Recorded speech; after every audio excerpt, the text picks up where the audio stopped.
লখিমপুৰ সমষ্টিৰ সন্মানীয় বিধায়ক মানৱ ডেকা ডাঙৰীয়াৰ প্ৰচেষ্টা আজি আমি 64.99 কোটি টকাৰে এই আটাইকেইটা ৱাৰ্ডত পানী যোগান আঁচনি আমি আৰম্ভ কৰিছো, ভূমি পূজন কৰিছো আৰু 2 বছৰৰ ভিতৰত এই আঁচনিখন আমি সম্পূৰ্ণ কৰিম।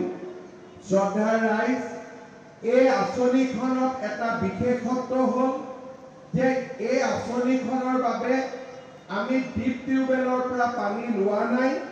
সোৱণশিৰি নদী পানীৰ প্ৰাথমিক উৎস হিচাপে ইয়াক আমি ব্যৱহাৰ কৰিম। আপোনালোকে জানে যে আণ্ডাৰগ্ৰাউণ্ড ৱাটাৰ অৰ্থাৎ ডিপ টিউবেল আদিৰ পানী যদি আমি লওঁ, কেতিয়াবা আৰ্ছেনিক, ফ্ল'ৰাইড আদিৰ দৰে মিনাৰেলছ পানীত যোগ হয় আৰু ই মানুহৰ বাবে কেতিয়াবা ক্ষতিকাৰকো হৈ পৰে। সেইকাৰণে চৰকাৰৰ সদায় প্ৰচেষ্টা থাকে যে যিকোনো পানী যোগান আঁচনি আমি যাতে নদী বা আমাৰ পানীৰ যি বৈ থকা পানীৰ পৰা আমি তাক উৎস হিচাপে ল'ব পাৰোঁ।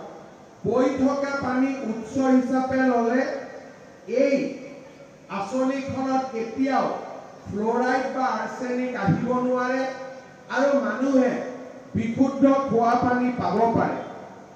সোৱণশিৰি নদীৰ পৰা পানী আনিবৰ বাবে আমি ৩৯৪০ মিটাৰ দীঘল পাইপলাইনেদি আমি পানী আনিম। ইয়াতে ৮.৭০ মিলিয়ন লিটাৰ প্ৰতিদিন শোধন কৰিব পৰা আমি শোধনৰ বাবে প্ৰক্ৰিয়া আমি ইয়াতে স্থাপন কৰিম আৰু তাৰ লগে লগে ১২,৪৫০ মিটাৰ দীঘল পাইপলাইনেৰে ৰাইজৰ ঘৰলৈ আমি পানী দিবলৈ চেষ্টা কৰিম।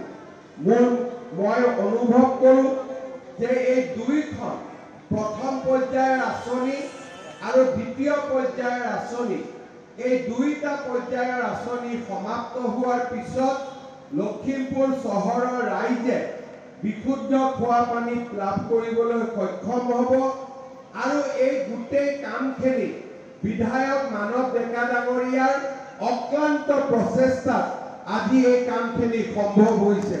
মই ৰাইজক এটা দীঘলীয়া হাত চাপৰিৰে মানৱ ডেকা ডাঙৰীয়াক ধন্যবাদ আৰু অভিনন্দন জনাবলৈ আহ্বান জনাম।